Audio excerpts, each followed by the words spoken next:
Hey folks, how y'all doing? Hope you're doing pretty good. It is Sunday the 8th, and I've been out here in the shop working as long as I can on the apple presses, and I had a thought I'd share with you when it comes to prepping. And you know, I don't know if y'all, not all of you do, some of you do, really analyze every aspect of your home, your production of things that you're going to produce when, you know, jobs quit for like all the money industry, you know, like when the banking system comes down. You know, this is why I'm here. This is why I'm doing the apple presses, right? And other woodworking products, is because I want to be able to produce things, you know, once it all comes apart, and, you know, somewhat try and maintain a economy, at least at my homestead. So here's a thought for you, and I don't see many people talking about this, but, you know, if I'm going to be building stuff, so like I had to get some bolts because I keep a bolt bin. It's not very big, but I've been stocking up on it.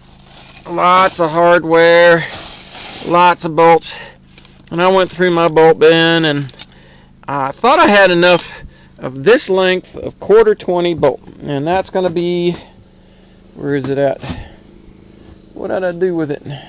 Looking around here. Oh, I think I threw it down here on the floor. So I'm getting ready to cut these plates to go on top of my apple press here, and I needed some of these bolts to go in there. They're going to be long enough to go through that. So I got 2 plates, one on top of both. Anyway, you'll see that in the apple press. And by the way, check out the apple press video I'm posting along with this one on my other channel. Let's see. But the point is this. All right, I'm working on that. I didn't have enough of these. I had to go up and get some.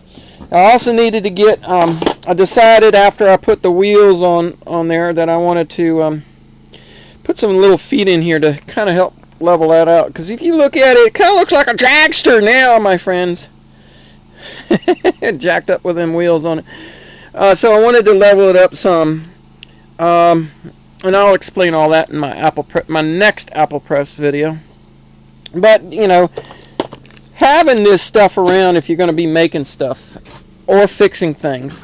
And not all of you are geared for this kind of thing, but I've got this little kit here of cotter pins.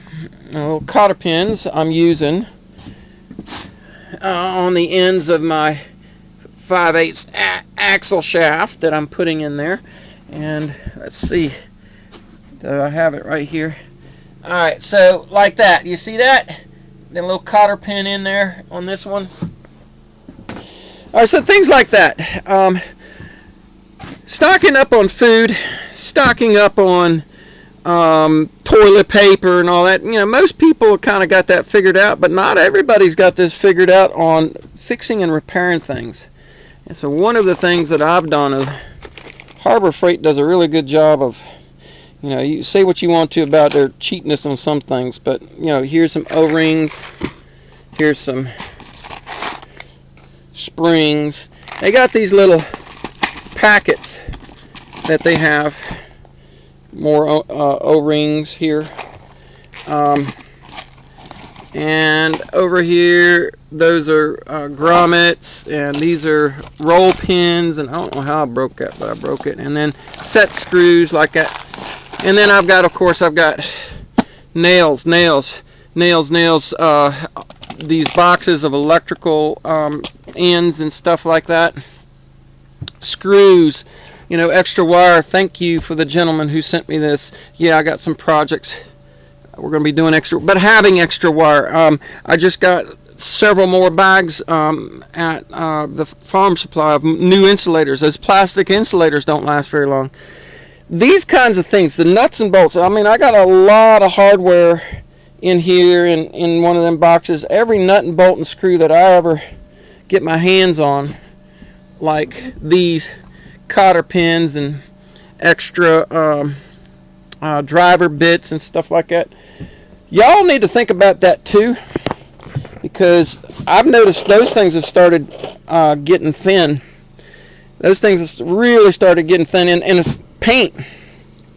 Alright, so I've been to,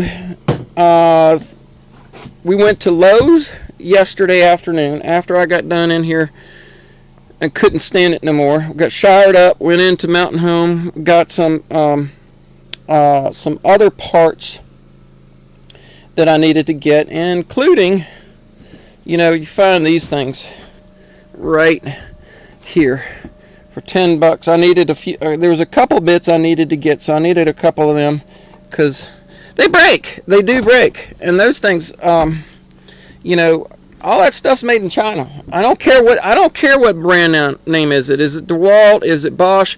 All that stuff is punched out in China or in Asia somewhere.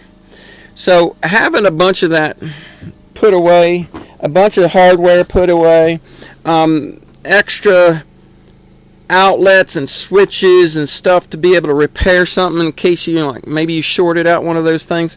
These are things you need to think about. You know, sandpaper and stuff. Whatever it is that you use for your production. You know, I don't often see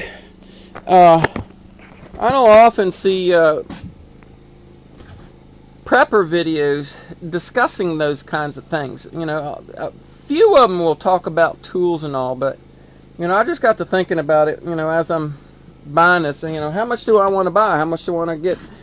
So right now, with all my parts and stuff, I've been setting up, even as I'm making these 3 apple presses, I've been setting myself up so that I'm ready to make the next one.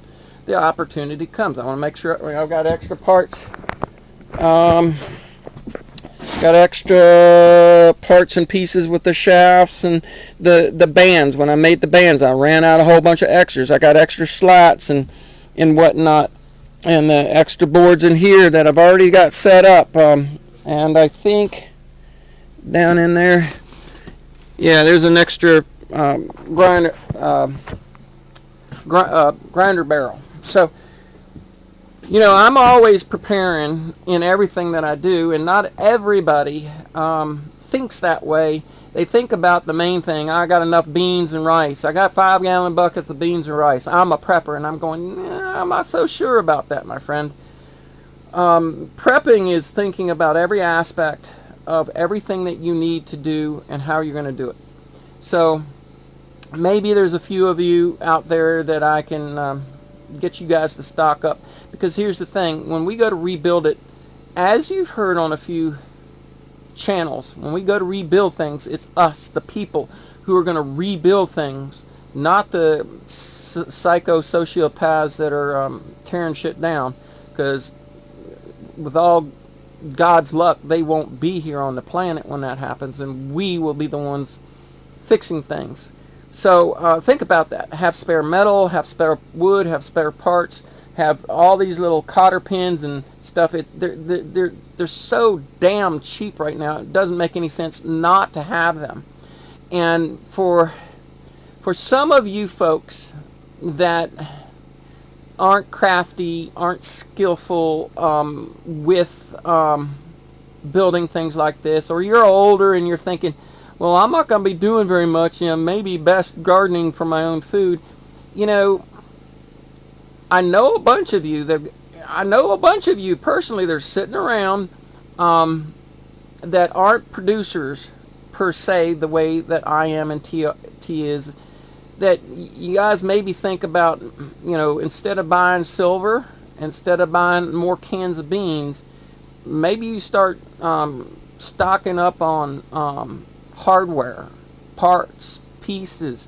You know, I was reminded, you know, I saw an old JSnip4 video here a few days ago. We were talking about making sure that they had those John Teeter videos backed up. Y'all remember that? Some of you do. And John Teeter talked about that, about inner tubes, bicycle inner tubes. You know, making sure you have a bunch of them. They're fairly cheap and still available, because we're still getting stuff from China at Walmart. you know, go to Walmart, clean them out, and set them aside, because at someday you might be going to market to swap those things and barter trade those things for somebody like me who's growing veggies. So anyway, say goodbye to the heat. We'll catch you later. Y'all take care. Do remember to, I'm going to leave a link in the description for the Apple Press video that I've just put up. Also enjoy the trail cam video. I got the trails cam set up there. Check that one out. And we'll catch you all later. Take care. Bye-bye.